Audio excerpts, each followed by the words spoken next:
이번 주는 우리가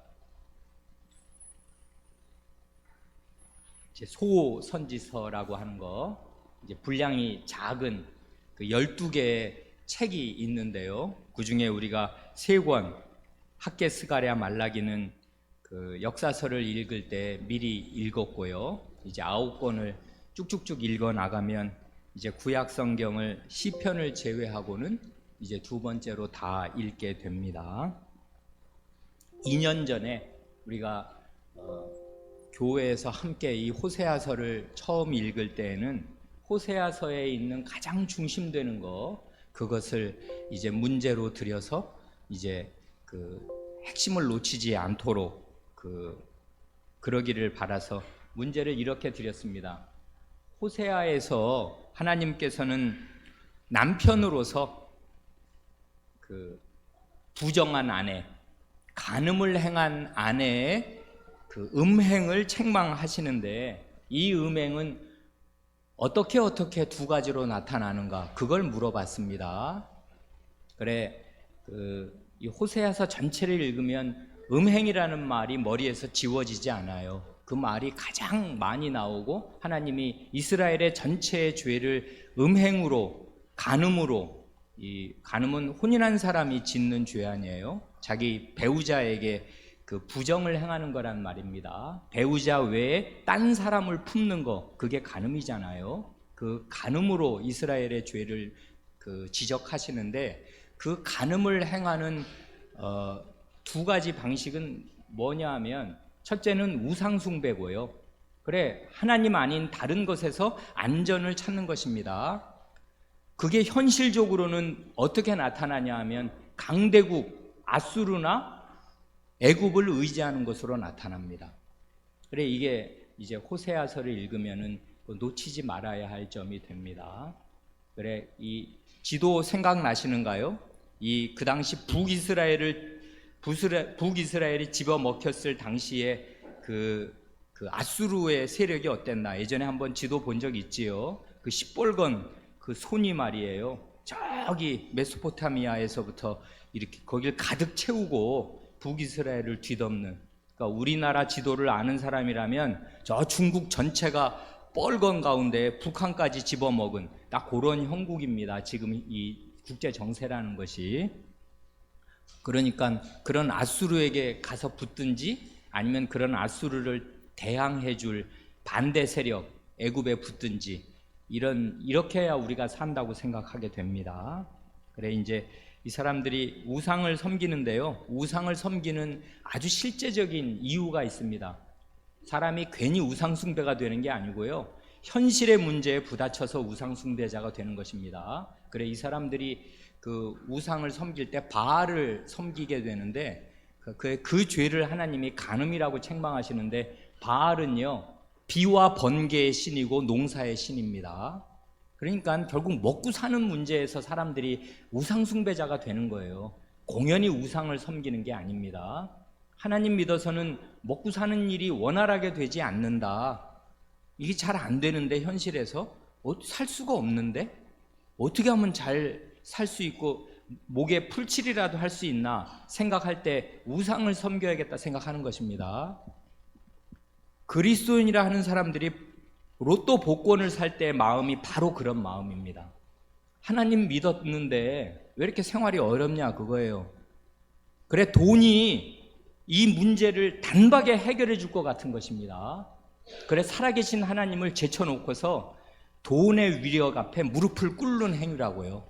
정규적으로 복권을 사는 신자가 복권을 산다면 정신이 없는 사람입니다. 자기가 지금 뭘 하고 있는지 모르는 거예요. 어디다가 소망을 두고 어디에서 안전을 찾는지를, 지금 그 마음이 얼마나 허망해져 있는지 모르는 것입니다. 이스라엘 백성이 그런 상태에서 바알 숭배자가 되는 것이고요, 그런 상태에서 이 세계 대제국 아수르와 애굽을 의지하게 되는 것입니다. 그러니 구약을 읽을 때 이 바보들 아니야? 왜 하나님을 안 섬기고 우상을 섬기고 그래? 그래서 제일 쉬운 답이 이스라엘의 죄는 우상숭배다 하는 것인데요, 그런 자기 마음속에 현실의 문제에서 하나님은 왜 다른 것을 기대는 마음이 있는 것은 보지 못해요. 그러니까 이 호세아서를 읽을 때 가장 먼저 생각해야 할 점은 그런 것들입니다. 호세아 1장 1절을 한번 보지요. 그 호세아 시대를 알아야 하니까요. 거기 누가 한번 읽어볼까요? 예은이 왔습니까? 예, 예은이 한번 읽어보십시오. 호세아 1장 1절. 우시야와 요담과 아하스와 히스기야가 이어 유다 왕이 된 시대 곧 요아스 아들 여로보암이 이스라엘 왕이 된 시대에 부에리의 아들 호세아에게 임한 여호와의 말씀이라. 예. 여기 보시면 이제 남유다와 북이스라엘 그 왕들의 그 이름들이 나오잖아요. 거기 우시야, 요담, 아하스, 히스기야 4대가 이렇게 나란히 제시됩니다. 그냥 참고 삼아서 들어두세요. 우시야는 주전 767년에 왕으로 등극한 사람입니다. 주전 767년. 그리고 히스기야가 이제 죽은 해는 주전 686년입니다. 686년. 그러니까 이 우시야가 왕위에 오른 때부터 히스기야가 왕의 자리에서 노연한 데까지를 쭉 연도를 빠르게 계산하면 금세 알 수 있잖아요. 81년이나 돼요. 그러니까 전체 연도는 굉장히 깁니다. 이 기간 동안 다 이 호세아 예언자가 예언을 할 수는 없었을 것입니다. 80년간 뭐 예언자로 살기는 어렵습니다. 왕들을 요런 시대에 그 지금 하나님 말씀 전했다 이것이고요. 중요한 것은 그 다음입니다. 북이스라엘로 가면 요아스의 아들 여로보암, 이 여로보암이 기억해 둘 만한 굉장히 중요한 그 왕인데, 왜 그러냐면 그 시대가 이게 이스라엘에서 아주 중요하기 때문에 그래요. 여로보암은 누구냐면 오므리 왕가를 무너뜨린 예후 왕가의 마지막 왕입니다. 오므리 왕가라고 있잖아요. 오므리의 아들이 아합이잖아요. 북이스라엘의 가장 전형적인 성격을 나타낸 그 가장 나쁜 왕 아합. 그 아합 때 저지른 죄들이 많지 않습니까? 여호와의 예언자들 다 잡아 죽이고 정말 그랬잖아요. 그게 엘리야 시대잖아요. 그 이후에 엘리사 시대가 끝나고 나면 하나님께서 엘리사를 통해서 이 예후를 일으키셔서 하나님 앞에 그토록 죄를 많이 범한 이 오므리 왕가 아합 집안을 싹 쓸어버리겠다고 하셔서 정말 예후가 이스라엘 골짜기에서 이 아합의 아들 70명의 목을 매달거든요. 그 집안이라고는 씨를 정말 말린다는 표현 그대로 아합 왕가를 몰살을 시키고 바알 숭배자들을 다 죽입니다. 그 예후 왕가가요 4대 만에 이 여로보암 시대에 끝나는데, 이 여로보암은 여로보암? 이스라엘의 북이스라엘의 초대 왕이 여로보암 아니에요? 그래, 이름이 같아요. 그래서 이 사람을 우리가 성경 역사에서는 여로보암 2세라고 부릅니다. 이름이 같으니까. 그 북이스라엘을 처음 열었던 여로보암과 같은 이름을 가졌기에 여로보암 2세입니다. 이 사람은 그러니까 예후의 그 아들 손자 증손자쯤 될 것입니다. 그래, 여기 보면 그 예후, 여호와스, 그 다음에 요아스의 아들 그 여로보암이잖아요. 이 여로보암 2세. 이 사람이 왜 중요하냐면 이 사람 때가 사실상 북이스라엘의 마지막 반짝하는 시대입니다. 제일 잘 살았어요, 이때가. 그리고 가장 평안했습니다. 강성했습니다. 왜 그랬냐 하면 그건 자기 나라가 뭘 잘해서 강성한 게 아니라요, 그 국제 정세상 아수르가 자기 정신이 바빠가지고 밑에까지 쳐들어와가지고 이 싹 휩쓸거나 그런 때가 아니었어요. 아수르가 잠깐 이 변방 같은데 신경을 좀 덜 쓸 때였습니다. 그래 이 여로보암 2세 때 이스라엘이 그 땅을 넓히면서 반짝 잘 살게 됩니다. 그런데 이 여로보암 2세가 죽고 난 다음부터 이스라엘은 완전히 급전직하합니다. 그래 그 다음에는 뭐 볼 게 없어요. 그냥 내란에 내란, 반역에 반역이 거듭되면서 결국 나라가 이제 아수르에게 망하게 되거든요. 그래서 하나님께서 이 여로보암 2세 때 요나 선지자, 아모스 선지자, 호세아 선지자, 중요한 선지자, 특별히 아모스와 호세아 같은 선지자를 보내십니다. 그래 이게 사실상 북이스라엘이 살려면 이 말씀을 들었어야 했어요. 이게 마지막 기회였는데 사람들은 그러지 못합니다. 왜냐하면 세상에 잘 살게 됐거든요. 반짝 잘 살게 된 것이에요. 그래 역사의식이 사람들 되게 없습니다. 이 역사가 지금 어떻게 흘러가서 어떻게 가는가 그런 거 생각 못하고요. 반짝 경기가 좋고 살기 좋으면은 이게 100년 1000년 갈 거라고 생각을 하고 뒷날을 대비하지 못해요. 이 여로보암 2세 때 하나님께서 사실상 이 호세아와 아모스를 통해서 마지막 경고를 하신 것인데 그 말씀을 듣지 못합니다. 그래 이 호세아가 중요하고 그 아모스가 중요합니다. 여로보암 2세로 이제 2세가 지나고 나면 이스라엘에 별다른 선지자 없어요. 그냥 그 길로 가는 것입니다. 그래 이때 중요한 말씀을 하셔서 우리가 이 호세아는 잘 읽으면 좋습니다. 문제를 이제 두 문제 있는데요. 여기 호세아 예언자는 하나님 말씀을 전하기 위해서 어떤 고통을 겪습니까? 하였습니다. 그래 거기 보면 뭐 1장, 뭐 3장, 그다음에 2장을 참조하고 한 1, 2, 3장을 쭉 읽으면서 한 문장으로 써보라 그랬습니다. 그 예언자들은 하나님 말씀을 전할 때요, 하나님 백성과 자기를 분리시켜 놓고, 야 나는 하나님 편에 속했고 하나님의 사자야, 너희들은 하나님 백성이니까 내가 전하는 하나님 말씀 들어야 해, 이러면서 마치 자기가 하나님 백성 위에 있는 것처럼 아래로 내려다보면서 그 자기 백성에게 하나님 말씀을 전할 수가 없어요. 그렇게 되지 않습니다. 예언자들은 대개 어떻게 되냐 하면 그 백성의 한 사람으로서 그 백성과 같은 고통을 겪으면서 하나님 말씀을 전합니다. 이게 우리가 그동안 이사야, 예레미야, 에스겔, 다니엘을 쭉 읽었지만 읽으면서 우리가 다 경험한 것들입니다. 특별히 이사야 예언자 어땠습니까?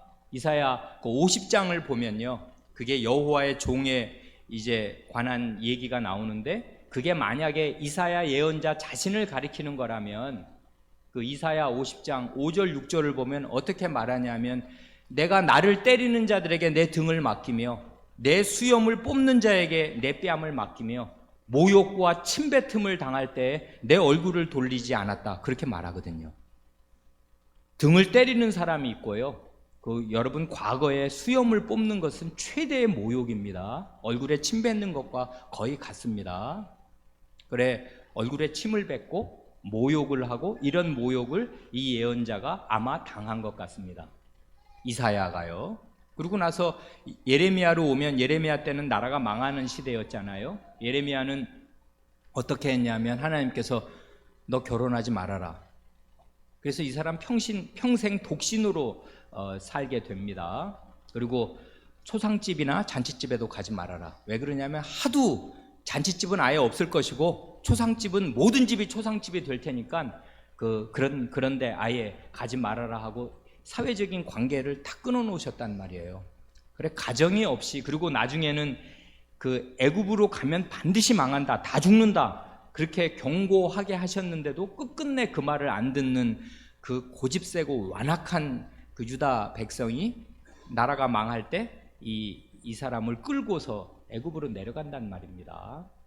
그래 그 패역한 자기 동족의 죄를 그대로 당하면서 하나님 말씀을 전합니다, 예레미야는. 그 다음에 뭐 에스겔, 다니엘은 아예 포로지에서 하나님 말씀을 받는 사람들 아니에요. 그래 포로로 사는 것입니다. 호세아는 어떤가요?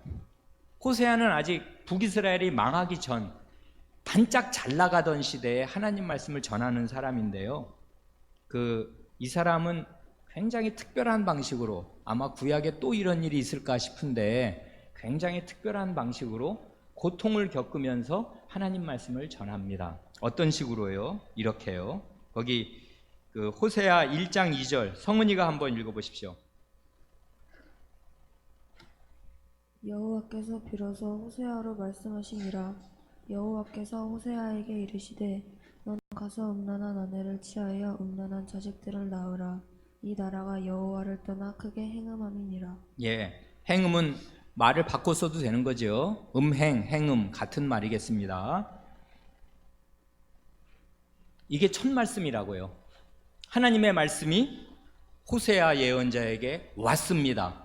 왔는데 뭐 하나님 말씀이면 다 좋습니까? 끔찍한 말씀이 왔습니다. 결혼하랍니다. 근데 대상자를 지정해 주시는데 음란한 여자입니다. 간음을 행한 그런 여자 데려다가 음란한 자식을 낳으라고 하십니다. 아니 뭐 이런 하나님이 다 있습니까? 하나님이야말로 가정의 거룩함, 혼인의 신성함을 가장 아끼시는 분인데요. 어떻게 이런 명령을, 이렇게 잔인하고 한 인간을 파괴하는 그런 명령을 내린단 말입니까? 그건 왜 그러냐면 그 이유가 나오잖아요. 이 나라 이스라엘 전체가 하나님의 신부로서, 하나님의 아내로서 하나님을 떠나 간음하였으니 네가 이 이스라엘, 북이스라엘 사람들의 영적인 상태를 잘 알고 그걸 몸소 겪으면서 그 속에서 피부에 와닿는 뭐 뚱구름 같은 얘기 하지 말고, 뻔한 얘기 하지 말고 그 하나님 말씀을 살깊이 마음속에 전할 수 있도록 네 자신이 하나님 말씀을 전하는 도구가 되라, 그것입니다. 그래 그 예언자적인 행동이 있었지 않습니까? 이사야나 예레미야나 예언자적인 행동을 할 때는요, 그 자체가 메시지예요. 이사야도 왜 아들을 낳으면 그 아들의 뭐 마헬살랄 하스바스든지 혹은 이사야의 아들은 아니지만은 임마누엘이라 하리라 하는 그 아이의 이름이 그게 하나의 하나님의 메시지거든요. 그래 이 사람은요, 자기의 결혼 생활 자체가 메시지가 됩니다. 그러니까 하나님 말씀 전한다는 것은 대단히 두려운 일이고요. 자기가 그 메시지와 하나가 되어야 할 뿐 아니라 그 메시지가 죄를 책망하는 것이면 그 죄를 겪는 것이에요. 그러면서 하나님 말씀 전하는 것입니다. 그러니까 호세아의 메시지는 아주 강렬할 뿐 아니라 아주 절실하다고요. 이건 자기가 모르는 얘기, 자기는 거룩하게 살면서 이 불결한 백성에게 하나님 말씀 잘 들어라잉 하고 하는 말이 아니에요. 자기가 이 뼈 아픈 것을 겪는 것입니다. 물론 호세아 예언자가 더럽게 산 것이 아닙니다. 이거 하나님의 명령으로 이렇게 했어요. 그래서 이제 그 여자를 데려옵니다. 이 여자는 뭐 몰라요. 성경에서 곰의 이름은 알잖아요. 근데 왜 이 여자가 음란한 여자인지, 그 전직이 뭐였는지 그런 건 성경이 말하지 않습니다. 말하지 않는 것은 넘어가는 것이고 상상에 맡기는 것입니다. 그래 이제 이남 일녀를 둡니다. 이 여자와의 사이에 아이를 낳아요. 그래 첫째 아들인데 첫째 아이 이름이 이스르엘이지 않습니까? 그 이스르엘은 하나님이 이제 이스라엘의 죄를 갚으실 것입니다. 예후 왕가를 통해서 이스라엘에서 아까 오므리 왕가 아합 집안을 싹 쓸어버리면서요, 너무나 많은 피를 흘렸어요. 그러니까 사람들이요, 그러니까 이방 열방 나라도 마찬가지고 이스라엘 내에서도 마찬가지인데, A라는 나라나 A라는 왕조의 죄가 너무 심해서 하나님이 B라는 막대기를 쓰셔서, B라는 사람과 B라는 나라를 쓰셔서 A를 뒤집어 엎으실 때 B는 당연히 하나님의 도구가 됩니다. 뭐 열방이 그랬고 예후가 그랬습니다만은, 그럴 때 그 사람들은 자기도 모르는 사이에 하나님의 도구가 되는 것이지만, 그렇게 할 때 하나님의 심판의 도구가 되면서 자기 욕심을 방자하게 분출합니다. 그래 너무나 많은 피를 흘리고요, 너무나 잔인하게 사람들을 대한다고요. 그러면 그게 또 그 삐 자신이 심판받을 이유가 됩니다. 우리가 이런 걸 우리 열방에 대한 심판 목록에서 우리가 봤지 않습니까? 이스라엘을 어떻게 함부로 대하면 이스라엘은 당연히 하나님께 그런 함부로 대할 심판을 받아 마땅한데, 그래서 심판을 받는 것이지만 그렇게 이스라엘을 함부로 대한 열방은 그것 때문에 또 심판을 받아야 합니다. 그런데요, 그 예후 왕가가 이스라엘 골짜기에서 너무나 많은 피를 흘리거든요. 그래 하나님께서 그 피를 갚으십니다. 그 여로보암 때로. 그래서 예후 왕가는 끝나버립니다. 그래서 이제 첫 아이가 이스라엘인데, 그러니까 이 예후 왕가, 여로보암 2세로 끝나는 예후 왕가가 어떻게 될 것을 하나님께서 이스라엘이라는 첫 아들의 이름 속에 담아서 알려주시고요. 그러고 나서는 이게 예후 왕가만의 문제가 아니라 말씀드린 대로 예후 왕가가 여로보암 2세로 끝나고 나면 그 다음부터 이스라엘은 절벽에서 아래로 추락하는 시간입니다. 이 절벽 끝자락에 있는데 그걸 몰라요. 그래 이제 정말 이제 이스라엘로 대표되는 북이스라엘 전체가 이제 절벽으로 떨어지겠습니다. 딱 그 말씀을 하시는데 첫 아들의 이름을 지어주시면서 하나님께서 그런 메시지를 담아주십니다. 둘째는 어떻게 되나요? 거기 1장 6절하고 8, 9절, 6절과 8, 9절 거기 성은이가 마저 읽어보십시오.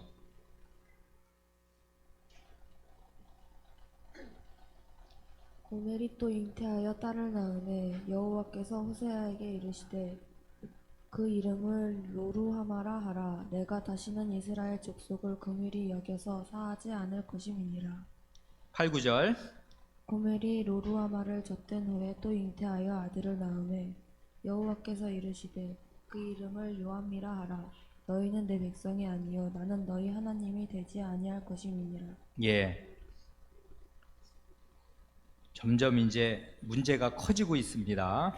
첫째, 이스라엘이라는 아들을 낳으면서 이스라엘 전체가 그 피로 얼룩지게 된 그 일에 대해서 하나님의 심판과 징계를 받을 것을 말씀하신 하나님이 6절로 오면은 이스라엘을 불쌍히 여기는 마음을 거두시겠습니다. 여기 네 글자는 두 글자 띄어 읽게 되잖아요.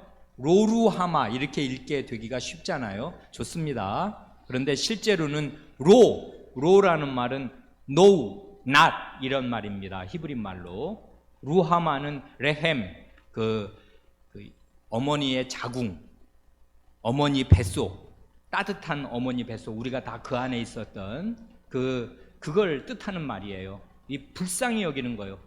자기 태 안에 있는 임산부가 자기 태 안에 있는 태아, 그리고 이제 자기 태에서 10달을 길러서 밖으로 나오게 된 피부치를 향한 그 사랑과 애정은 말할 수 없는데 그것이 바로 긍휼이거든요. 불쌍히 여기는 거. 이게 아무것도 할 수 없거든요. 태어난 아이는. 그러니까 그 아이를 위해서라면 뭐 불이든 물이든 어머니는 가리지 않습니다.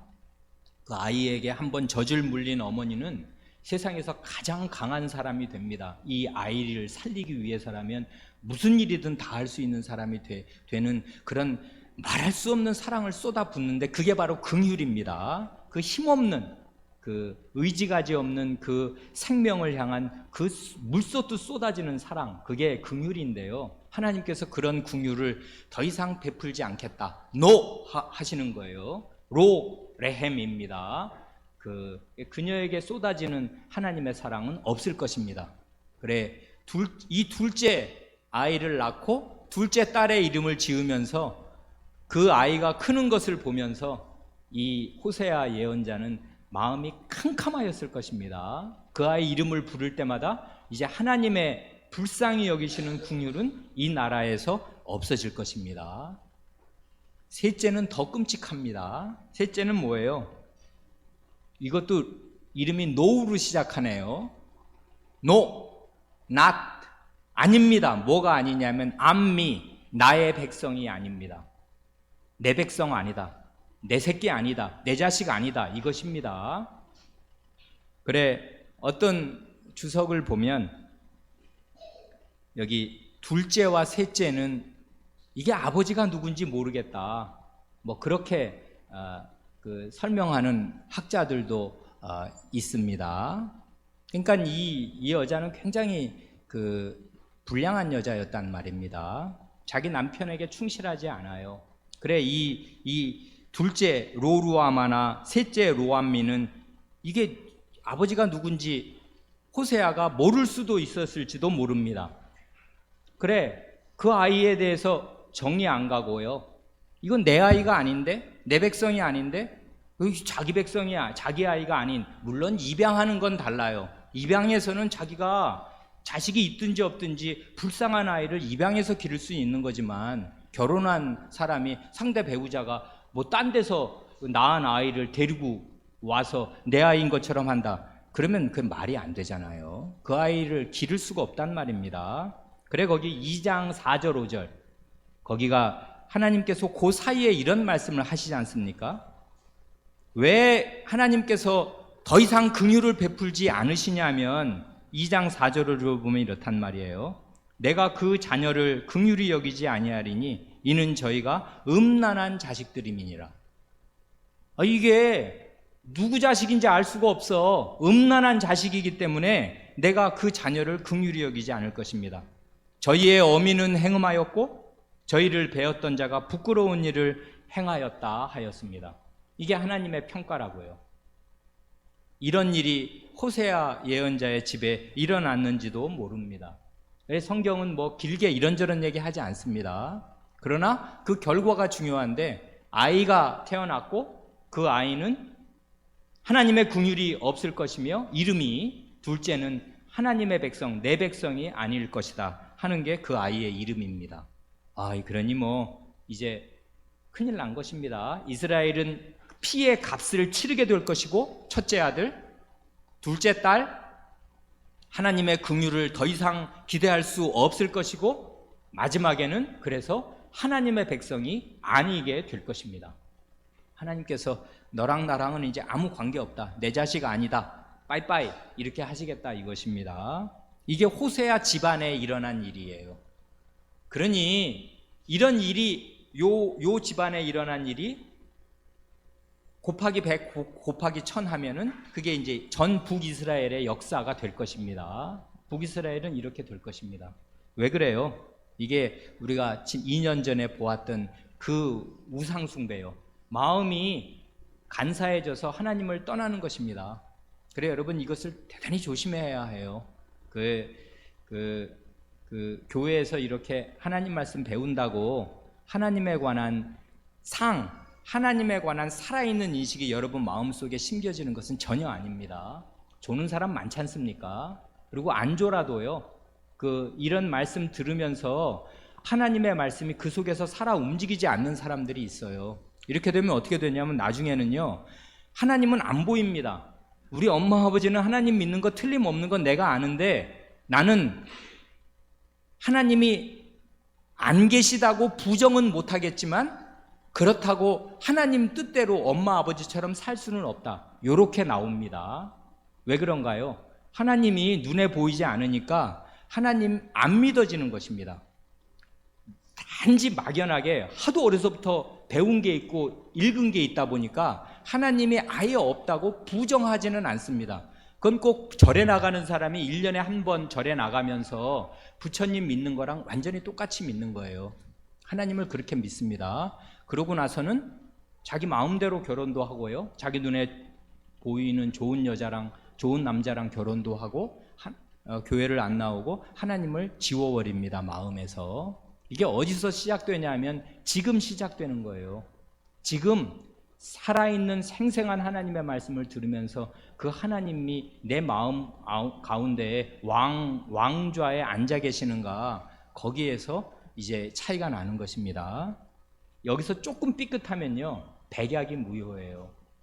그래, 이스라엘 백성이 지금 그렇게 되었습니다. 그래, 나중에는 하나님께로부터 버림을 받는다고요. 긍휼을 받지 못하고 이제 하나님의 백성이 아니게 되어서 하나님 앞에 쫓겨나게 됩니다. 이게 이스라엘 역사거든요. 근데 이 말이 이스라엘 이제 조금 뒤의 역사에는 바로 이루어집니다. 1번 문제는 그것이고요. 슬프지요? 그렇습니다. 하나님이 더 기가 막히실 것입니다. 내가 그렇게 애를 써서 이 혼인은 일생에서 한 인간에게 가장 중요한 일 중에 하나지 않습니까? 자기 전 일생을 거는 것이란 말이에요. 그래 하나님께서 이 광야에서 이 불쌍한 백성과 혼인하셨습니다. 말하자면 언약을 맺으셨거든요. 그래 결혼 언약을 맺으셨는데 그 하나님께서 이런 배반을 받으시고 이런 음란한 자식들을 너무 많이 두신 끝에 나는 저건 내 자식들 아니다. 이렇게 하나님이 하실 만큼 된 것입니다. 이 북이스라엘 역사가. 그런 걸 이제 호세아 예언자의 가정은 그냥 보여줍니다. 그러고 나면 근데 희한한 게 있어요. 그 2번 문제가 그거거든요. 이게 하나님의 말씀을 구약을 읽을 때 깜짝깜짝 놀라는 점이기도 합니다. 하나님의 은혜가 어떻게 받을 자격이 없는 사람들에게 임합니까 하잖아요. 거기 보면 그 3장에 그 예들을 쭉 드렸습니다. 이걸 어떻게 잘 설명할 수 있을까요? 사실은 설명이 안 됩니다. 이 설명을 하려야 할 수가 없어요. 거기 1장 6절과 7절 사이에 그리고 8절과 9절 사이에 도대체 무슨 일이 있었으며 2장 2절로 13절과 그 다음 14절로 23절 사이에 도대체 뭐가 있기에 이 상황이 완전히 정반대로 바뀌는 것인지 알 수가 없어요. 구약은 대개 이렇습니다. 우리가 예언서 많이 봤지만 이사야서 이번에 읽을 때 제가 가장 주목해서 우리 여러분과 함께 보려고 했던 게 바로 그거잖아요. 하나님의 은혜가 앞뒤 설명이 없이 번개불이 붙이듯이 캄캄한 비 오는 날 그 밤에 꽝꽝 한 다음에 번쩍하고 꽝꽝 하잖아요. 천둥이 울릴 때 그 번쩍할 때 잠깐 세상이 캄캄했던 세상이 갑자기 환해졌다가 그 다음에 도로 깜깜해지는 거 암전되잖아요. 그런 것처럼요. 이 캄캄한 이스라엘 역사에 하나님의 은혜가 번쩍 비칩니다. 도대체 이 번개가 왜 비치는 것인지 알 수가 없어요. 하나님이 이런 번개불을 이 예언서 가운데 척척 보여주십니다. 자세한 말씀을 하시지 않아요. 그래 이스라엘 백성의 근데 요게 소망이거든요. 이게 왜 이렇게 되는 것인가 그걸 생각하고 또 생각하면서 여기에 전 소망을 두는 것이 이게 하나님의 말씀이거든요. 그러는 사람은 이 하나님의 말씀을 굳게 붙들고 의지하는 사람은 하나님의 말씀을 붙드는 그 가운데 자기 마음이 이 하나님의 은혜를 받는 대로 마음이 변화됩니다. 그런데 우상숭배자들은요 결코 이런 말씀을 의지하지 않아요. 그러면 아까 하나님의 말씀하신 거 이미 역사에 대한 하나님의 판정은 끝났거든요. 이 역사는 이스라엘로 로루하마로 로암미로 끝날 것입니다. 이 구약 이 북이스라엘의 역사는 이렇게 될 것인데요. 그 가운데 하나님께서 섬광처럼 비춰주시는 이 번개불 같은 하나님의 말씀을 간곡하게 의지하는 사람들이 있을 것이고 이 사람들은 이런 하나님의 앞뒤 설명을 도저히 할 수가 없는 이런 은혜를 받아 누리는 마음자리로 바뀌게 될 것입니다. 그 마음이 대단히 자기 죄를 부끄러워하고 회개하게 될 것이고요. 이런 하나님의 이해할 수 없는 설명이 불가능한 이런 은혜를 마음에 받고 마음이 감격하게 될 것이고요. 그러면 자기의 목숨을 걸고라도 이 은혜가 없이는 나는 살 수가 없다 하고 하나님의 은혜를 간곡하게 의지하는 사람이 될 것이고요. 이런 은혜를 베푸신 하나님 앞에 나는 뭘 할 수가 있을까? 이 하나님의 은혜를 어떻게 갚으면 좋을까? 하는 그런 감사의 심정으로 그의 남은 생을 살게 될 것입니다. 이렇게 되라고 하나님께서 번개불 같은 섬광 같은 하나님의 은혜의 말씀을 점점이 박아두십니다. 이런 게 구약 예언서에는 계속 나타나요. 이런 게 이스라엘의 소망을 형성한다고요. 그래 이런 소망이 나중에는 이제 신약 시대로 가면 확 밝아지는 것입니다. 그래 구약을 잘 읽어야 이 신약의 말씀이 이게 얼마나 이게 번개불이 아니라 이제는 햇빛처럼 환하게 그 번개는 잠깐이고 햇빛은 계속 떠 있는 거잖아요. 그래, 의의 태양이신 그리스도의 위력을 아는 것은 이 구약 시대 구약 예언자들을 통해서 주신 이 번개불의 힘을, 그 번개불의 간곡함, 그리고 그 앞뒤 설명이 안 되는 거, 이런 거를 마음으로 체득한 사람이 그리스도가 어떤 분인지를 알 때 그리스도를 의지하게 되는 것이에요. 그러지 않고 뭐 예수 그리스도 예수 믿으면 구원받는다? 어림도 없는 말입니다. 그 말이 사실이지만 그 말이 뭘 뜻하며 어떤 어마어마한 능력을 지니는가를 전혀 마음에 감지하지 못하게 돼요. 그러면 그리스도를 안 믿게 된다고요. 믿고 살아야 구원을 받는데 그리스도를 안 믿습니다. 실제로는 사람들이, 그 신자라고 하는 사람들이 왕왕 그리스도를 의지하지 않는다고요. 그러니까 복권을 사는 것입니다. 보세요, 거기 그 2장 그 6절과 7절 보면 이제 고멜이 딸을 낳았을 때 그 이름을 이제 로루하마라 하지 않습니까? 불쌍히 여기지 않는다. 그런데 7절을 보면 그러나 반전이 나옵니다. 그러나 내가 유다 족속을 긍휼히 여겨. 여긴 북이스라엘은 이제 하나님의 긍휼이 떠날 것인데 유다 족속에게는 하나님의 긍휼이 임할 것입니다. 유다는 훨씬 나으니까요. 전혀 안 그래요. 유다는 나중에 알고 보면은 북이스라엘보다 더 나쁘거든요.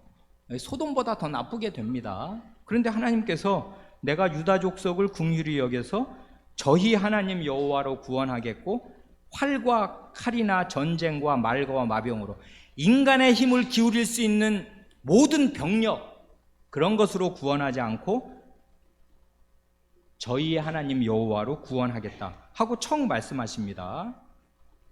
그러고 나서는 그 다음에 또 반전되잖아요. 고멜이 8, 9절에 보면은 아까 읽었잖아요. 로암미, 북이스라엘은 이제 하나님의 백성 아니게 될 것입니다. 그리고 이게 역사 가운데 사실이고요. 아마 퍼센트지로 하면은 95%는 이렇게 될 것입니다. 하나님의 백성에서 떨려날 것입니다. 원래 하나님의 백성입니다. 다 할례받은 사람들이에요. 그런데 하나님의 백성 자리에서 떨려날 것입니다. 대부분 그렇게 될 것입니다. 그런데요, 여기 1장 10절 이후에 2장 1절까지 읽으면 어떻게 되나요? 이건 왜 이렇게 되는지 알 수가 없어요. 그러나가 나옵니다. 그러나 이스라엘 자손의 수가 바닷가의 모래같이 되어서 측량할 수도 없고 셀 수도 없을 것이며 전에 저희에게 이르기를 너희는 내 백성이 아니라 한 그곳에서 저희에게 이르기를 너희는 사신 하나님의 자녀라 할 것이며 이에 유다 자손과 이스라엘 자손이, 이번에는 이스라엘 자손도 배제되지 않습니다. 유다와 이스라엘 나누었던 두 나라가 하나가 되어서 함께 모여서 한 지도자를 세우고 그 땅에서부터 올라오리니 이스라엘의 날이, 아까는 이스라엘의 날은 심판의 날이고 피의 보복을 받는 날이었는데 이제는 이스라엘의 날이 클 것입니다. 그 다음에 너희 형제에게는 암미라 하고 너희 자매에게는 루하마라 하리라. 이제는 내 백성이 되고 긍휼을 받는 그런 딸들이 될 것이고 아들들은 하나님의 백성이 될 것입니다. 아니 도대체 이게 왜 어째자고 지금 갑자기 이렇게 이게 엎치락뒤치락 180도로 계속 현기증이 나게 바뀌는 것입니까? 알 수가 없어요. 알 수가 없다고요. 이게 자세하게 설명되지 않아요. 어떻게 해서 이런 하나님의 은혜가 오는지. 이거는요, 사람이 회개했다고 오는 것이 아니에요. 회개 안 해도 된다는 말이 아니라요, 이건 사람의 어떤 공로도 배제한 채로 하나님께서 이 하나님을 떠난 이 백성에게 하나님께서 물 쏟듯이 은혜를 쏟으시는 것입니다. 주권적으로, 전적으로 자기 안에 이유가 있어요. 하나님 안에 이유가 있지 이 백성 안에는 어떤 이유도 없어요. 뭐 회개했기 때문도 아니고요, 뭘 잘했기 때문도 아닙니다. 요걸 깨달은 사람이 회개하는 거예요. 회개는 이렇게 하는 것입니다. 하나님의 이 무조건적인 은혜, 압도적인 은혜, 이게 도대체 왜 쏟아지는 거지? 우리한테, 나한테? 이거를 마음으로 깨달은 사람이 마음이 뒤집어지는 것입니다. 그 하나님께로 돌아가야 되겠다. 하나님께는 이런 사랑이 있구나, 이런 은혜가 있구나 하는 것을 깨달은 사람이 회개하는 것입니다. 소도 비빌 언덕이 있어야 비비는 것이거든요. 큰 언덕을 발견하는 것이에요. 이런 하나님의 말씀에서. 그러면 사람 마음이 뒤집어지는 사람은 뒤집어지는 것입니다. 이 말씀을 믿는 사람은 마음이 바뀌어요. 그러면 그는 구원을 받을 것입니다. 하나님의 백성이 될 것이고 하나님의 긍휼을 얻을 것입니다. 거기 3장 그 2장 뒷부분과 3장에 나오는 말씀도 굉장히 좋습니다. 특별히 2장 뒷부분에 나오는 하나님의 그 반전의 말씀은요, 굉장합니다. 이거 그래, 이 아브라함에게 이루어 주신 언약을 다 회복시켜 주실 그것을 말씀하십니다. 기도하겠습니다.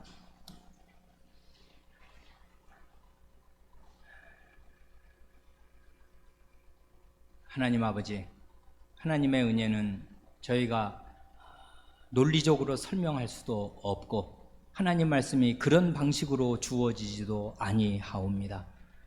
이렇게 저희 머리로 다 이해할 수 없을 만큼 하나님의 은혜가 심판, 가장 두려운 심판을 선언하는 자리에서 아무런 이유도 없이 갑자기 선언되오며, 이런 하나님의 힘찬 말씀이 이 신약 시대에 차근차근 이루어지는 것을 저희가 보옵니다.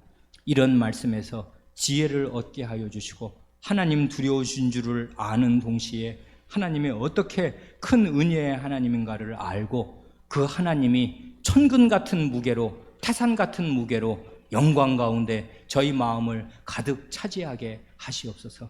그리하여 어려서부터 이 하나님을 마음에 모시고 사는 사람들로 자랄 수 있게 하여 주시옵소서. 우리 구주 예수님의 이름으로 기도하옵니다.